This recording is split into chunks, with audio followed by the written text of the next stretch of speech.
Patuloy pa rin po ang bakbakan sa pagitan ng militar at teroristang grupo ng Maute sa Marawi City. Umalingaw pa rin ang putok ng baril at pagsabog sa sentro ng lungsod. At mula sa Marawi City may ulat on the spot si Emil Sumangil. Emil?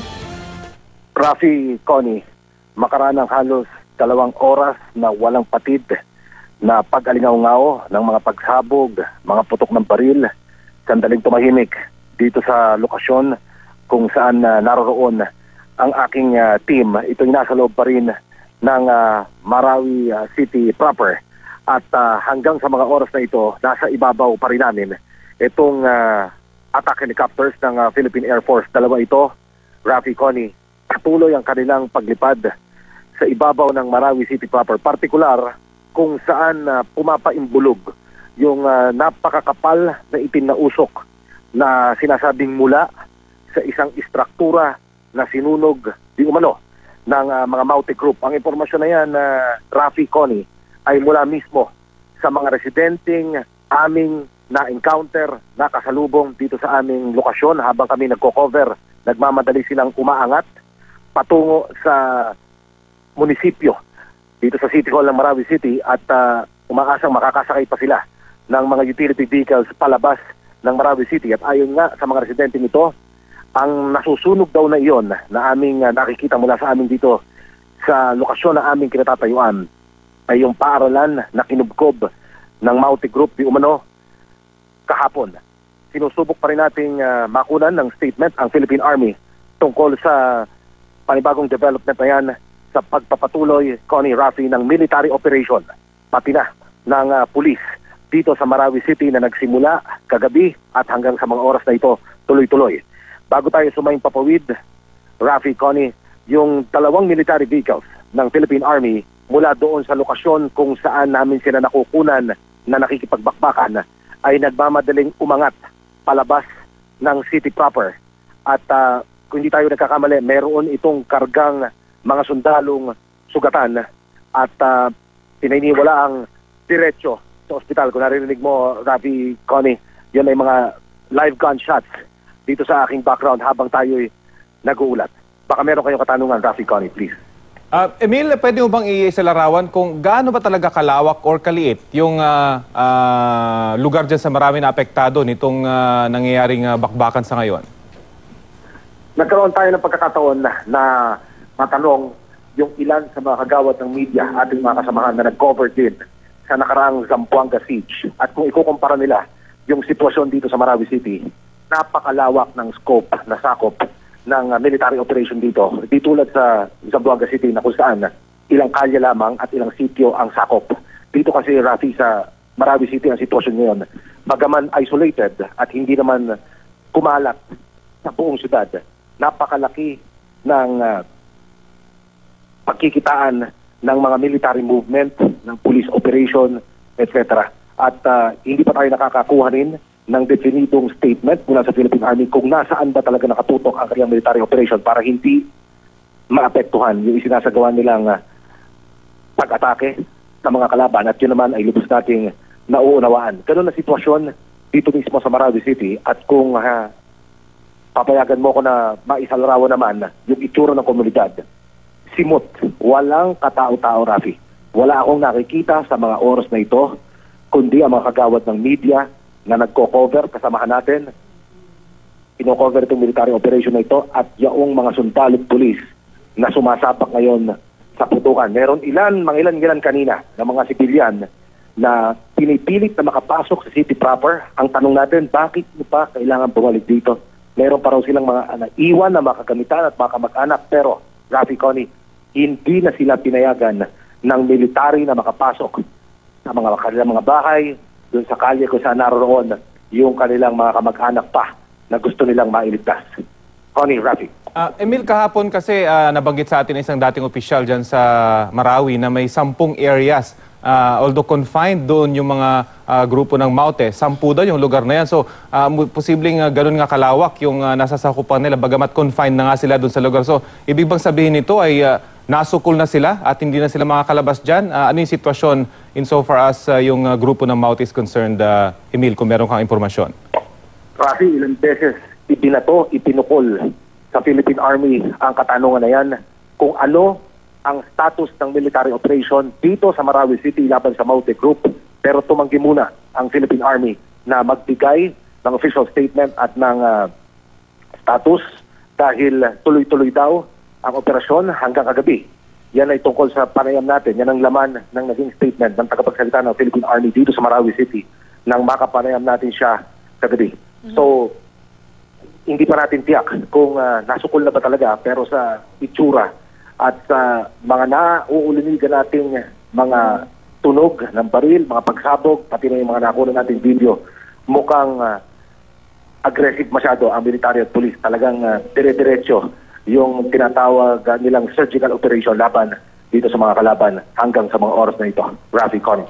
Emil, dahil na sinabi mo na nga rin na napakalawak, kung isipin talaga natin itong nasasakupan nitong mga Maute, meron na ba tayong bilang nung mga kumbaga tinutugis ng militar, more or less na mga miyembro ng Maute? Meron na ba?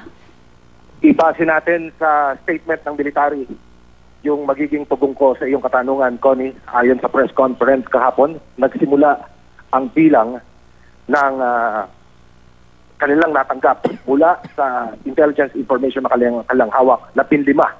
Initially, yung miyembro ng Maute Group na pumasok dito sa Marawi City, ito isa kasagsagan ng military operation laban kay Abu Sayyaf leader Isdilon Hapilon. Mula sa 15, nag-reinforce daw itong mga kalaban, umakyat sa 30 hanggang sa maging 50 na.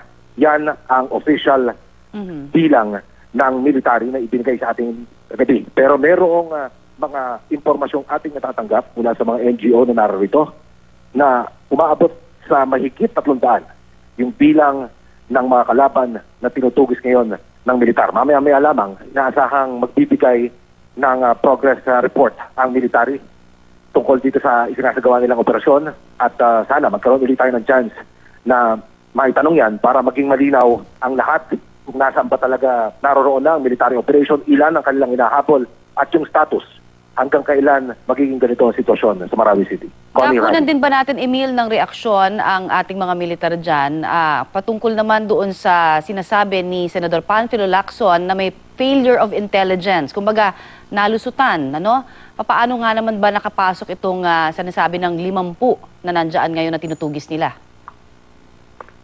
Ang sabi ng military ukol sa katanungan kung nalusutan pa sila o maituturing pa na may kakulangan sa nagkaroon ng kabiguan, yung failure of intelligence nga na tinatawag, kaya nakalusot itong Maute Group, sinasabi nila, hindi.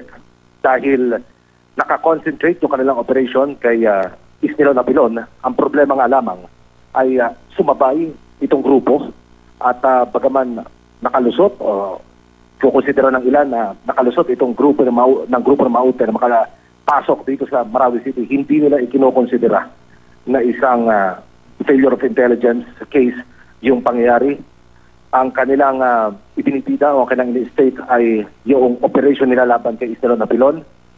Ito raw ay produkto ng matibay na intelligence work sa loob ng ilang araw na nagpunsod niya para ilunsad ng operasyon laban sa grupo ni Isdilon Hapilon. Yun lamang, Connie, Rafi.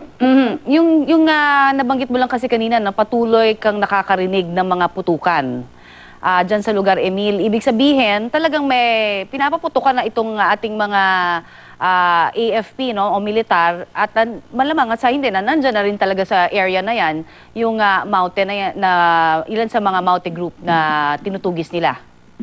Yes, bago tayo sa mga himpapawid, Cody, Rafi, sandaling tumigil yung putukan. Pero ngayon, kung maririnig nila at kung may tataas yung audio, sunod-sunod na putukan na naman. Merong maninipis na uri ng putok, kung maririnig nila ngayon. So it seems that yung military natin is... At yung sobrang lakas na parang tambol, yung parang mga kumukulong pagtunog mula sa kabilang ibayog, ganon yung mauuligan mo sa buong Marawi City ngayon. Yung aming lokasyon, kayaan mo lang na ma-describe ko, ito yung napakahabang kalsada at pababa. Doon sa dulo ng pababang kalsada na ito, nandoon ang miyembro ng Philippine Army. At kung makikita mo, active yung kanilang movement. Kung may kanilang paggalaw, hindi sila nakapirme, pati na yung pagkilos ng mga military vehicles. So parang dito sa lokasyon na ito, ang lokasyon na ito kung saan nakatuon ang military operation ngayong tanghali. Connie. So, ibig sabihin, hindi lang ito, kumbaga parang ito yung militar lang natin, kumbaga yung nagpaparamdam doon sa area. Are they sure na talagang nandoon na talaga?